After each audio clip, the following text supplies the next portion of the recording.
पीले दांत वाली बहू। रंजना कभी ब्रश नहीं करती थी। उसे कितनी बार उसके माँ बाप ने डांटा, लेकिन उसका कोई असर उस पर होता ही नहीं था, जिस कारण से उसके दांत पीले पीले हो जाते हैं।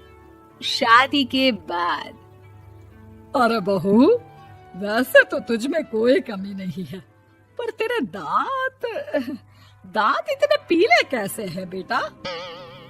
कैसे मतलब? कोई सर्जरी थोड़ी ना कराई है। वो तो क्या नाम, मैं ब्रश नहीं करती थी तो पीले हो गए। अब क्या करूं? आप कहें तो लाल करवा लूं या फिर काले? यार ये क्या है, क्यों माँ से लड़ रही हो? लड़ रही हूँ? अरे मैं लड़ रही हूँ या ये बोल रही है कि दांत पीले हैं, पीले। अरे तपस्या थोड़ी ना की है इन्हें पीले करने के लिए। बकायदा ब्रश नहीं किया है 20 साल तक, तब जाकर। छी, कैसी बात कर रही हो?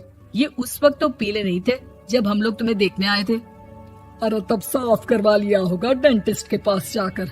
अब देखो कैसे पीले पीले लग रहे हैं। रंजना सास की तरफ गुस्से से देखती है। फिर शुरू हो गई पीले पीले पीले। अरे पीले तो तब भी थे जब मेरे हाथ का रसगुल्ला उड़ा उड़ा कर खा रही थी और बोल रही थी, लड़की नहीं गुणों का खजाना दे रहे भाई साहब आप। खैर, अब वो लोग करते भी तो क्या करते, पीले दांत वाली बहू पल्ले पड़ी थी तो झेलना तो था ही। एक दिन कीर्तन में रंजना गाना गा रही थी। अरे कमला बहन, माँ का द्वार है, यहाँ तो सब शुद्ध होकर आते हैं, फिर अपनी बहू को ब्रश भी नहीं करवाती तुम। दूर से पीले पीले दांत भक्ति में बाधा उत्पन्न कर रहे हैं। अरे कोई 2 साल की बच्ची थोड़ी ना लेकर आई हूँ मैं बहू बनाकर। अच्छी खासी लड़की है, अरे कैसे करवाऊं ब्रश? ये तो उसे खुद करना चाहिए ना। अब माँ बाप तो इसके जैसे तैसे निपटा दिए, ये नहीं सोचा कि सास कैसे संभालेगी।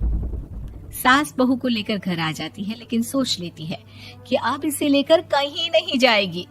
अगले रोज बहू कहती है, अरे क्या हो गया, मंदिर नहीं जाना क्या? कीर्तन का वक्त हो रहा है। मेरी मधुर वाणी से कान्हा जी जागते हैं और सोते हैं। आप तो जानती है ना उनकी भक्ति में कितना मन लगता है मेरा। वो क्या है ना, तबीयत ठीक नहीं लग रही है मेरी, आराम करूंगी मैं। तबीयत ठीक नहीं लग रही?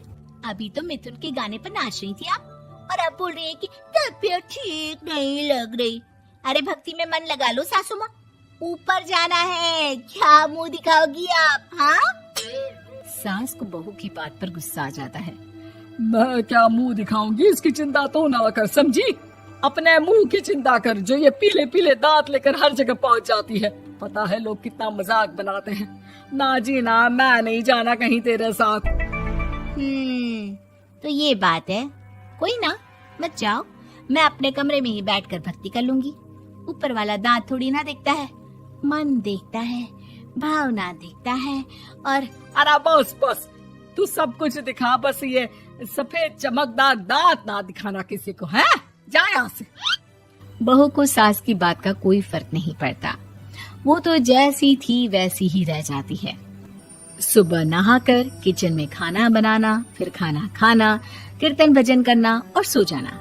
एक दिन, माँ जी मैं सहेली के घर जा रही हूँ, शाम को लेट आऊंगी। हाँ हाँ तो जाना, मैंने कौन सा तेरी आरती करनी है घर पर बैठकर। रंजना सहेली के घर जाती है, जहाँ वो पार्टी में जाने की तैयारी कर रही होती है। अरे शिखा, कहाँ जाने की तैयारी कर रही है? मैं गलत वक्त पर आ गई क्या? अरे नहीं यार, उल्टा सही वक्त पर आ गया। मैंने ये साड़ी और ज्वेलरी निकाली है यार, शाम को इनके ऑफिस की एक पार्टी में जाना है। बताना कैसा लग रहा है ये सब? नहीं यार, इस ड्रेस के साथ तो वो वाली ज्वेलरी अच्छी लगेगी। हाँ हाँ सही बोल रही है, मैंने ध्यान ही नहीं दिया। वैसे तो हमेशा से मस्त फैशन सेंस रखती है। तो बड़ा जाती होगी ना पति के साथ पार्टी में। रंजना कुछ नहीं बोलती, बस सोचती है कि यार काश ये बात सही हो जाती, पर मैं क्यों नहीं जाती पार्टी में? क्या इन लोगों की कोई पार्टी होती नहीं होगी?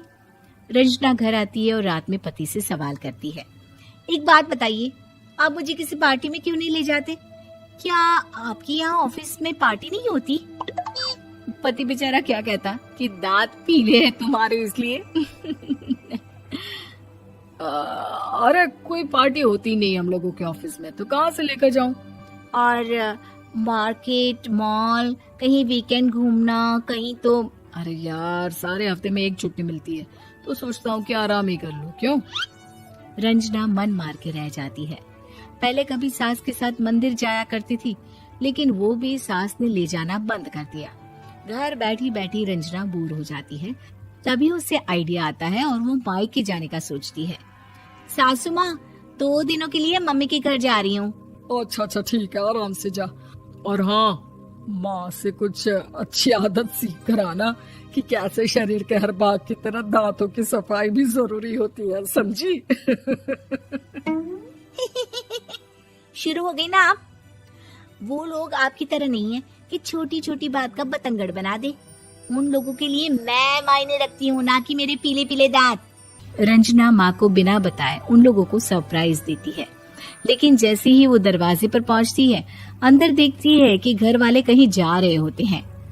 अब माँ, काश रंजना दीदी के दांतों वाली प्रॉब्लम नहीं होती, तो वो भी हम लोगों के साथ चलती ना बुआ जी की बेटी की शादी में। हाँ बेटा, लेकिन अब उसे कौन समझाए कि उसको उसके पीले दांत नहीं दिखते, लेकिन उसके आसपास के लोगों को कितना एम्बैरेसिंग फील कराते हैं। मुझे तो कितनी बार उसके स्कूल की टीचर ने शिकायत की कि उसके साथ कोई लड़की बैठना भी नहीं चाहती, और ना ही कॉलेज में कोई उससे बात करना चाहता था। लेकिन पता नहीं क्यों उसे ये बात समझ में ही नहीं आती। कोई कमी नहीं है उस लड़की में, बस यही कि दांत पीले हैं। वो तो भला हो जीजा जी और उनकी माँ का, जो दीदी को जैसी है वैसे ही रखा हुआ है। रंजना को अपने घर वालों की बात सुनकर बहुत दुख होता है। वो सोचती है कि वो क्या करे, लेकिन फिर वो सीधा डेंटिस्ट के पास जाती है, अपने दांत चमकाती है और कसम खाती है कि वो रोज ब्रश करेगी।